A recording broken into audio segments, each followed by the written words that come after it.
The climate of India is strongly influenced by monsoon winds. And even today, history tells us that the sailors who came to India has witnessed this monsoon. The monsoons are experienced roughly between 20° north and 20° south. So, this region, that is 20° north in the northern hemisphere and 20° south in the southern hemisphere, is called as the tropical region. And in this part of the earth, the sun's rays fall directly because of 20° north, the Tropic of Cancer starts, and 20° south, the Tropic of Capricorn starts. Therefore, to understand monsoon, we need few facts or mechanism to define it. Number one, the differential heating and cooling of land and water. As land heats faster than water, and because of this differential heating and cooling, it creates a low pressure on the land mass of India and the seas around us, that is the Arabian Sea and Indian Ocean. They will have high pressure. And always remember, wind moves from high pressure to low pressure area. This is very important fact that land, as we know that land gets heated up faster, and ocean bodies or water bodies, it takes time. Therefore, the pressure over the land is lower, while as the pressure over the seas, that is higher. And this is important fact that wind, जो हवा चलती है, it always moves. ये हमेशा चलती है high pressure to low pressure area.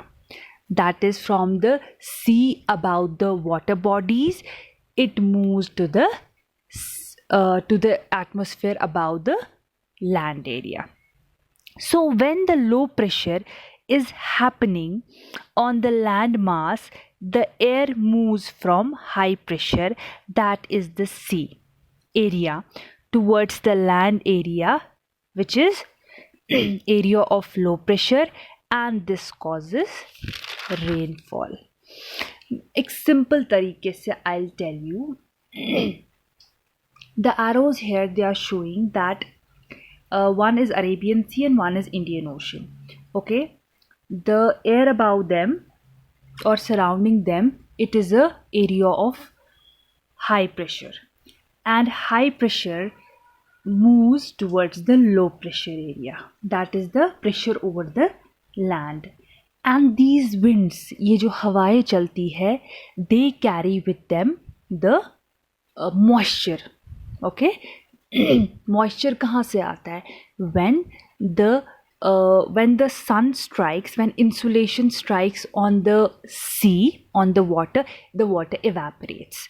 और जो वो ऊपर पानी होता है उसमें नमी होती है, उसमें moisture होता है, और जब ये हवाएं चलती है, it carries with it the moisture along, and it helps in bringing the rain, right? Next we have the second mechanism is the shift of position of intertropical convergence zone. This is a particular zone which is a low pressure zone which moves from equator to the subtropical region and again back.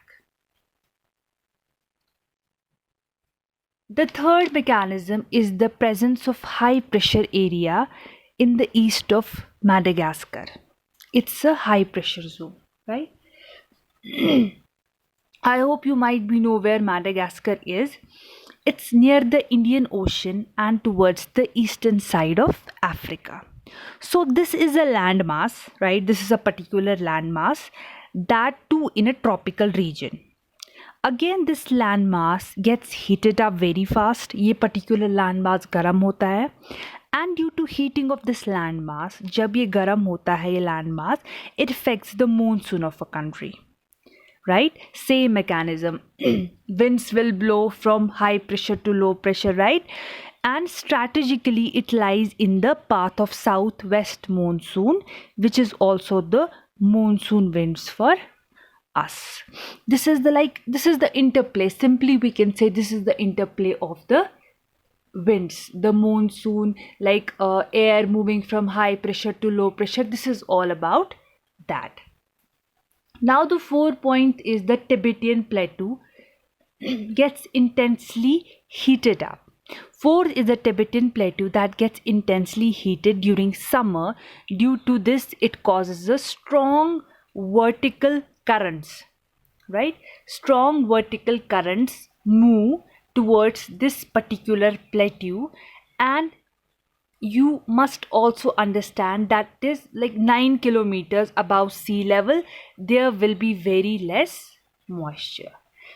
This particular area, it's far from land area, this seas. Water body जो इसके आसपास है वो बहुत दूर है. तो क्या होता है, व्हेन विंड्स ब्लो, वहाँ तक पहुँचने में जो भी मॉइस्चर कंटेंट होता है वो बहुत कम हो जाता है. तो जो हवाएं, the winds which reach this plateau, the moisture content is very less, right. Fifth mechanism is the movement of westerly jet streams. Now this is a very important point, jet streams. To the north of Himalayas. So what do we mean? First we'll see what do we mean by jet stream. They are fast flowing narrow air currents found in the upper atmosphere. So if we go high in the atmosphere, there is a thin air that keeps flowing from one place to another, and they are continuous, called jet streams. If you stand outside on a road, you may feel a little bit of wind, or you won't feel anything. So that is the typical nature of wind. Some places it's windy, and at some places there is no wind. But these westerly jet streams are constant. ये flow करती रहती है, ये चलती रहती है हवाएं, and they are continuously flowing because there are no barriers. As I told you, these jet streams, these winds, they are blowing in the upper atmosphere, right? So there are no barriers. वहाँ पे कुछ barriers नहीं होते. There are no clouds, nothing. So if we go up in the atmosphere around the Indian Peninsular region, there you will find easterly jet stream.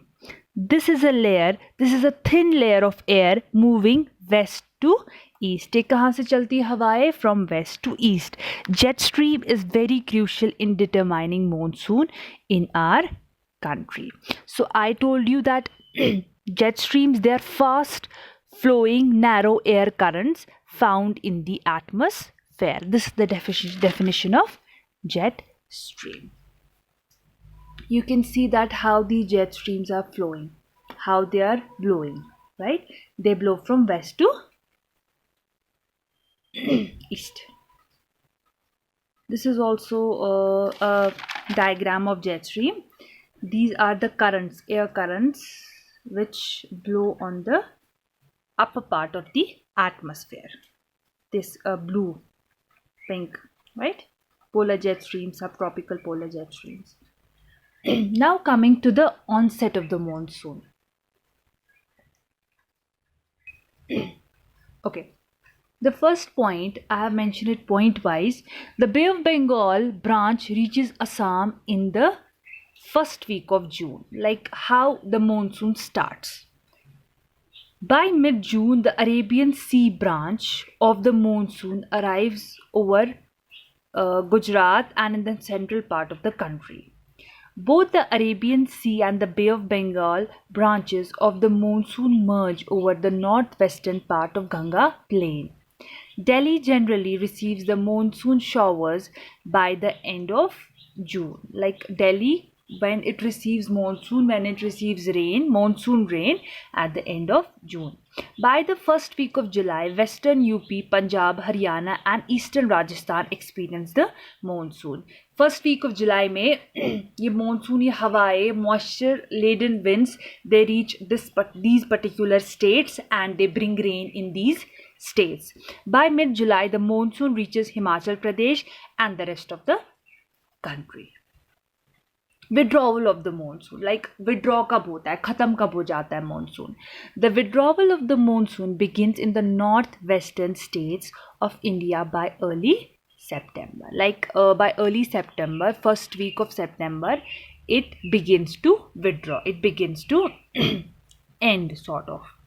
By mid-October, it's gone from the northern half of the country. First, कहाँ पे खत्म होता है? Northern part of the country, like the upper part of the country. And withdrawal from the southern half of the country is by early December.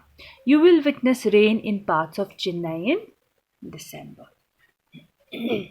Distribution of rainfall. The western coast and northeastern India receives heavy rainfall. Rainfall is very low in Rajasthan, Gujarat, Haryana and Punjab.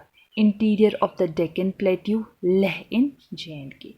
These are the states or regions where less rainfall is experienced, जहाँ बहुत कम बारिश होती है. Rest of the country receives moderate rainfall. Snowfall is restricted to Himalayan regions. Areas of high rain, flood. Areas where the rainfall is high, it's called flood, and areas which receive less rainfall, their drought is experienced. Where like there is no rainfall for 1 year, 2 years, there we what we found, there we experience drought. Now this is a bit tricky topic, so just go through the book and just revise it, read it once, twice, and you will get it. Thank you.